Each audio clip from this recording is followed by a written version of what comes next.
Hello friends, welcome to curious mathematician. दोस्तों, पिछले lecture में हमने साधारण भिन्न से रिलेटेड छोटे और बड़े भिन्न के बारे में बताया था। आज हम जो अगला लेक्चर प्रोवाइड कर रहे हैं वो भिन्नों के आरोही और अवरोही क्रम पर, मतलब असेंडिंग ऑर्डर और डिसेंडिंग ऑर्डर। दोस्तों, अगर आपने पिछला लेक्चर अच्छे से क्लियर कर लिया है, अगर पूरे कॉन्सेप्ट आपके क्लियर हो गए हैं, तो ये चैप्टर आपको समझने में कोई प्रॉब्लम नहीं होगी। क्योंकि अगर छोटा बड़ा आप समझ गए हैं तो अब मामला केवल बचता है बीच का। जैसे कोई भी तीन भिन्न दिए हों या चार भिन्न दिए हों, तो आपको अगर बड़ा और छोटा मालूम है तो इसका मतलब आपको बीच का या बीच के दो भिन्नों को केवल आपको समझना है और उसी के आधार पर आप आरोही और अवरोही क्रम आप निकाल सकते हो। तो दोस्तों, आरोही क्रम का मतलब छोटे से बड़ा यानी बढ़ता हुआ क्रम, असेंडिंग ऑर्डर, और अवरोही क्रम का मतलब क्या होता है कि बड़े से छोटे की ओर, यानी आपका क्या हो जाएगा, वो घटता हुआ क्रम। तो यहाँ पर एक क्वेश्चन के हमें सेट आपके बोर्ड के सामने आपके दिख रहे होंगे, और जितने भी टाइप्स के हैं मोस्टली मैंने इसको कवर किया है। अगर आप इसको अच्छे से समझ गए तो इसका मतलब ये क्लियर हो गया कि आपको आरोही और अवरोही क्रम में अब कोई समस्या आने वाली नहीं है। तो मैं पहले क्वेश्चन की ओर चलता हूँ। पहला क्वेश्चन जो है आपका 1/2, 2/3, 7/8 और 11/12। देखिए, क्वेश्चन आरोही क्रम में सजाएं लिखा हुआ है। तो अगर आपको आरोही क्रम मतलब आ रहा है तो उससे अवरोही क्रम भी आप आसानी से लगा सकते हो, क्योंकि अवरोही क्रम में उसी का जस्ट अपोजिट हो जाएगा। तो यहाँ पर मैंने पहले ही बताया था कि आप किस बात को नोटिस करोगे कि क्या अंश बराबर है या हर बराबर है। अगर दोनों नहीं बराबर हैं तो हम किस पर फोकस करेंगे, अंतर पर। तो यहाँ पर पहले क्वेश्चन में 1 और 2 का डिफरेंस कितना है, 1 का। 2, 3 का डिफरेंस कितना है, 1 का। 7, 8 का डिफरेंस कितने का है, 1 का। और 11, 12 का डिफरेंस कितने का है, 1 का। तो यहाँ पर डिफरेंस सेम है। अगर डिफरेंस सेम होता है तो जो सबसे बड़े अंश वाला होता है वही सबसे बड़ा भिन्न होता है, और जो सबसे कम अंश होता है वही सबसे छोटा भिन्न होता है। तो यहाँ पर क्योंकि यहाँ पर डिफरेंस एक एक का सभी में बराबर है, तो सबसे बड़ा कौन सा हो जाएगा, 11। ये सबसे बड़ा अंश है, तो ये कितने नंबर पर हो जाएगा, फर्स्ट नंबर पर, मतलब ये सबसे बड़ा हो जाएगा। सेकंड पे कौन हो जाएगा, 7 हो जाएगा। थर्ड पे कौन हो जाएगा, 2 हो जाएगा। और फोर्थ पे कौन हो जाएगा, 1 हो जाएगा। क्लियर है आप? तो अब सजाना किस में है, आरोही क्रम में। आरोही क्रम का मतलब होता है कम से ज्यादा की ओर। तो यहाँ पर आप समझिएगा कि इसका जो आंसर होगा वो इसी रूप में हो जाएगा, 1/2, 2/3, 7/8 और आपका 11/12। क्योंकि आरोही क्रम का मतलब क्या होता है कि कम से ज्यादा की ओर। तो सबसे कम कौन है, 1/2। तो इसका मतलब ये किस नंबर पर जाएगा, फर्स्ट नंबर पर। फिर उसके बाद ये कितने नंबर पर जाएगा आपका, सेकंड नंबर पर। ये किस नंबर पे जाएगा, थर्ड नंबर पे। और ये किस नंबर पर जाएगा आपका, फोर्थ नंबर पर। तो मैंने जो रेड पेन से पहले बताया था वो बड़े से छोटा क्रम है। बड़े से छोटा क्रम का मतलब क्या हो गया आपका, अवरोही क्रम। और छोटे से बड़ा का मतलब क्या हो गया आपका, आरोही क्रम। क्लियर हो गया आपको? अगला सेकंड क्वेश्चन आप देखिए बोर्ड पर कि 4/9, 6/11, 9/14 और 11/16। यहाँ पर डिफरेंस जो है कितने का है, 5 का है। 6 और 11 में डिफरेंस कितने का है, 5 का है। 9, 14 में डिफरेंस कितने का है, 5 का है। और 11, 16 में डिफरेंस कितने का है, 5 का।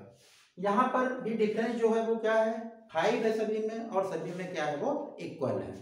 तो अगर इक्वल है तो जो सबसे छोटा होगा, अंश जिसका सबसे छोटा होगा वो सबसे छोटा भिन्न होगा। तो इसके मतलब नंबर 1 पर क्या हो जाएगा आपका, 4/9। उसके बाद सबसे अंश छोटा किसका है, 6 का, यानी ये सेकंड नंबर पर होगा। फिर उसके बाद क्या होगा, अंश 9 होगा, इसका मतलब ये थर्ड पे होगा। और 11 कितने पर जाएगा, ये फोर्थ पे। तो अगर हम आरोही क्रम का मतलब क्या हुआ, छोटे से बड़ा, तो छोटे से बड़े की ओर चलेंगे तो 4/9, 6/11, 9/14 और 11/16। तो यहाँ से बिल्कुल आपकी स्थिति क्लियर हो गई कि अगर डिफरेंस बराबर हो तो सबसे छोटा अंश वाला भिन्न सबसे छोटा भिन्न होता है, और सबसे बड़ा अंश वाला जो भिन्न होता है वो सबसे बड़ा भिन्न होता है। तो यहाँ से आप अंशों को देखकर, उसको पहचान कर आप फर्स्ट, सेकंड, थर्ड और फोर्थ की गणना कर सकते हो। क्लियर है? अब हम चलते हैं नेक्स्ट क्वेश्चन की ओर। यहाँ पर जो थर्ड क्वेश्चन आपका है वो है आपका 1/2, 2/3, 3/7 और 4/11। क्लियर है? यहाँ पर आप देखेंगे इसमें डिफरेंस कितने का है आपका, डिफरेंस यहाँ पर 1 का है। 2 और 3 में डिफरेंस कितने का है, 1 का है। 3 और 7 में कितने का डिफरेंस है, 4 का। और 4 और 11 में कितने का है आपका, 7 का। दोस्तों यहाँ पर डिफरेंस जो है वो अलग अलग है, और जब डिफरेंस अलग अलग होता है तो मैंने कल बताया था आपको, मैं आज फिर से रिपीट किए दे रहा हूँ कि अगर डिफरेंस अलग अलग होता है तो उस डिफरेंस का क्या निकालते हैं हम, एलसीएम निकालते हैं। तो यहाँ पर 1, 1, 4 और 7, इसका एलसीएम कितना हो जाएगा, 4 7 का कितना हो जाएगा आपका 28 हो जाएगा। क्लियर? अब इस एलसीएम से इसको हम डिवाइड करते हैं और ऊपर वाले से मल्टीप्लाई करते हैं। क्लियर है? तो यहाँ पर आप अच्छे से समझिएगा, अगर 21 को हम 1 से डिवाइड करेंगे 28 आएगा, इसको हम 28 से मल्टीप्लाई करेंगे। यहाँ 28 को फिर 1 से डिवाइड करेंगे, इसको हम 28 से मल्टीप्लाई करेंगे। और यहाँ पर 28 को हम कितने से डिवाइड करेंगे, 4 से डिवाइड करेंगे, और ये कितना हो जाएगा, 7 हो जाएगा। इसका मतलब ये 7 से मल्टीप्लाई होगा। और यहाँ पर 28 को हम 7 से डिवाइड करेंगे, 4 आएगा, और इसको हम किससे मल्टीप्लाई करेंगे, 4 से मल्टीप्लाई करेंगे। क्लियर है?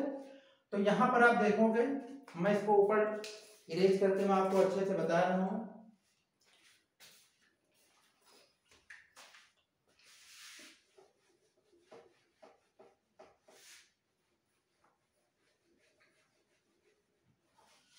देखिए यहाँ पर 21 को 1 से मल्टीप्लाई करेंगे, कितना होगा, 28 होगा।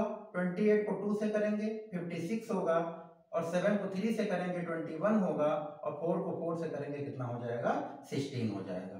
तो यहाँ पर ध्यान रखिएगा, अगर अंतर अलग अलग है तो उससे आप क्या करोगे, एलसीएम से डिवाइड करके ऊपर आप मल्टीप्लाई करोगे, और नीचे डिनोमिनेटर या हर का कोई मतलब नहीं है।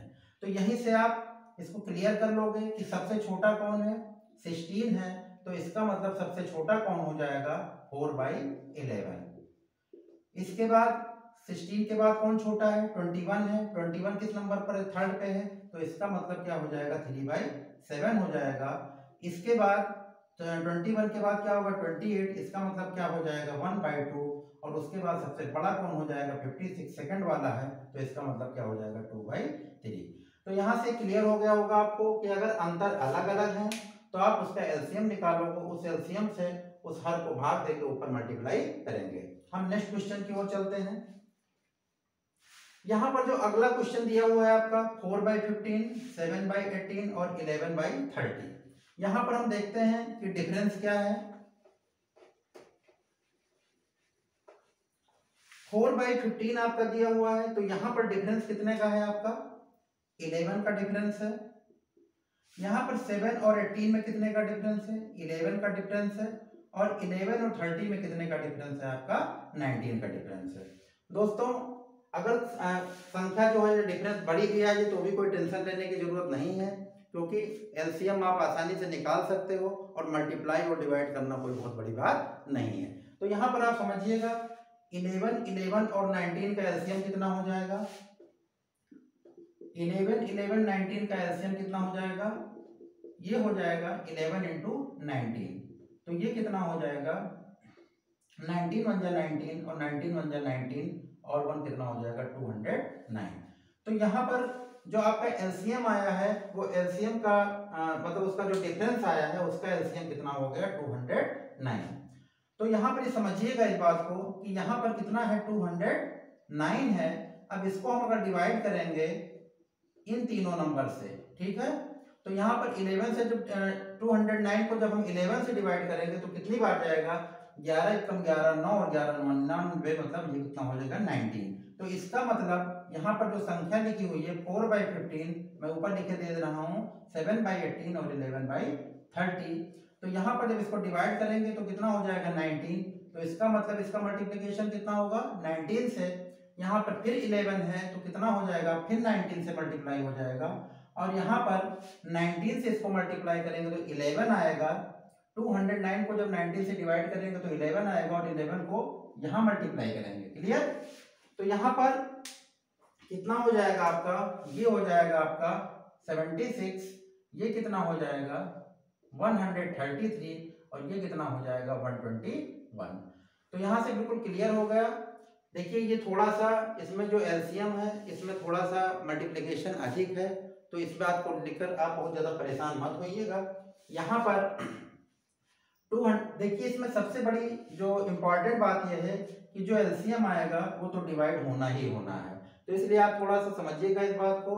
209 को 11 से जब आप डिवाइड करोगे तो आसानी से डिवाइड भी हो जाएगा, और उसी जो डिवाइड होगा उसी नंबर से हम ऊपर मल्टीप्लाई करेंगे। तो यहाँ पर चूंकि आरोही क्रम है, मैंने पहले भी बताया छोटे से बड़े की ओर चलेगा, तो सबसे छोटा कौन है 76, तो इसका मतलब ये फर्स्ट नंबर पर होगा। फिर उसके बाद 121 है, तो इसके मतलब ये सेकंड नंबर पर होगा, और इसका नंबर क्या होगा थर्ड नंबर पर होगा। तो क्लियर हो गया आपको। तो कभी भी अगर डिफरेंस अलग है, देखिए मैंने कल भी ये भी बताया था कि दो टाइप के क्वेश्चन बनते हैं, जिनमें अंतर समान होता है या जिनमें अंतर असमान होता है। तो समान वाले में तो कोई टेंशन है नहीं आपको, क्योंकि समान वाले में सिर्फ आपको अंश बड़ा और अंश छोटा देखना है। यहाँ पर थोड़ा सा आपके लिए वर्क है, लेकिन कोई बहुत टिपिकल वर्क नहीं है। हम अब अगले क्वेश्चन की ओर चलते हैं।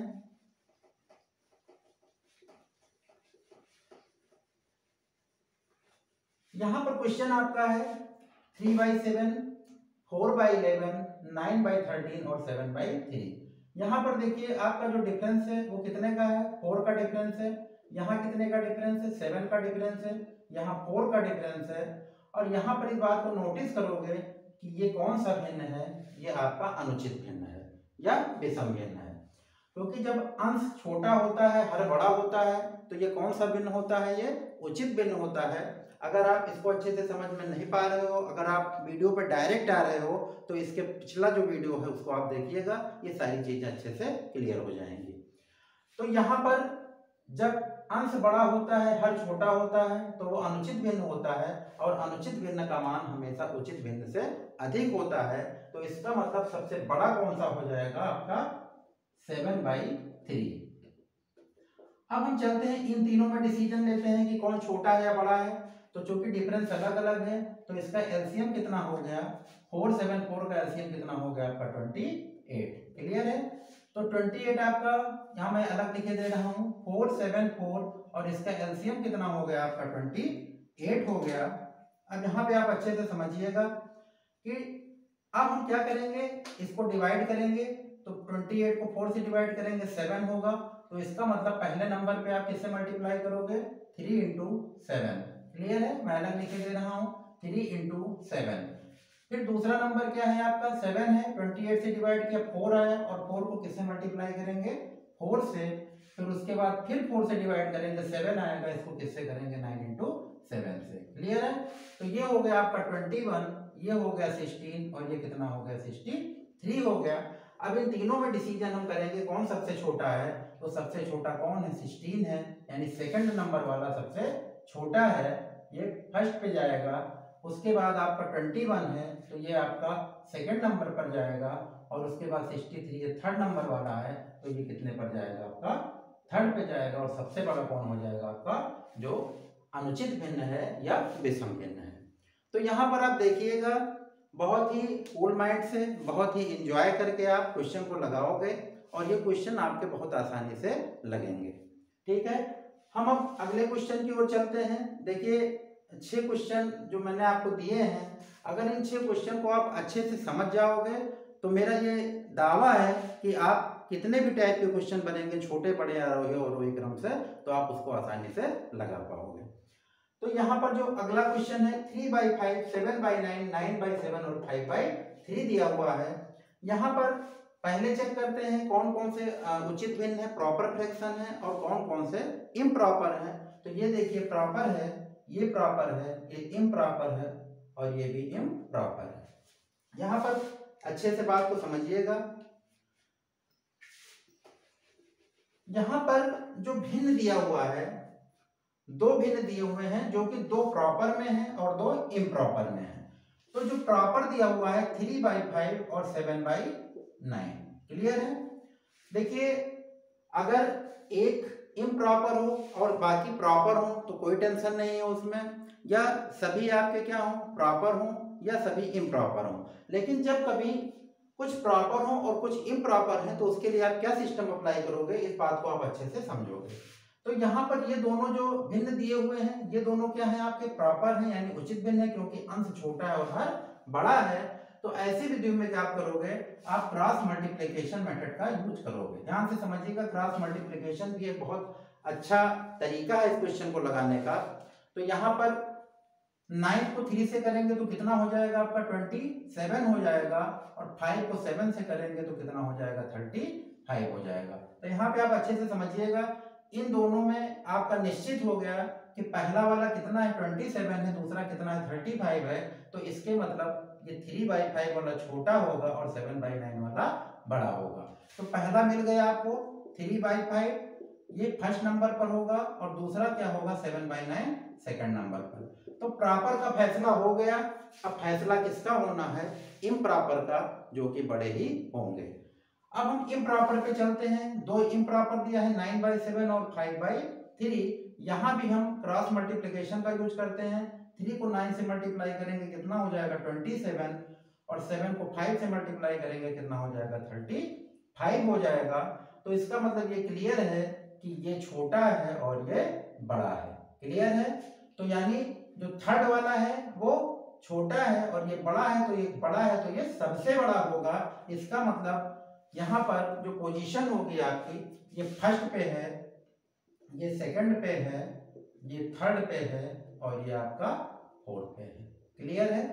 तो आप इस जो चैप्टर है, या आप इस जो मैंने लेक्चर दिया है, उसको आप जब 2 से 3 बार आप अच्छे से देखोगे, बहुत ही कूल माइंड करके, बिल्कुल इंजॉय करके, तो आप ये सारी चीज़ें अच्छे से समझ पाओगे, और जितने भी टाइप के चाहे कितने भी टिपिकल क्वेश्चन बनेंगे आप आसानी से सॉल्व कर सकोगे। तो आशा है कि आपको वीडियो अच्छे से समझ में आ रहा होगा, लेक्चर्स अच्छे से समझ में आ रहे होंगे, और आप जितने भी, अगर आपको कोई प्रॉब्लम हो रही हो तो आप कमेंट बॉक्स में सीधे अपने कमेंट दे सकते हो, और उसका मैं पूरा प्रॉब्लम का सॉल्यूशन करूंगा। तो आप वीडियो को लगातार लाइक शेयर और सब्सक्राइब करते रहिए। Thank you.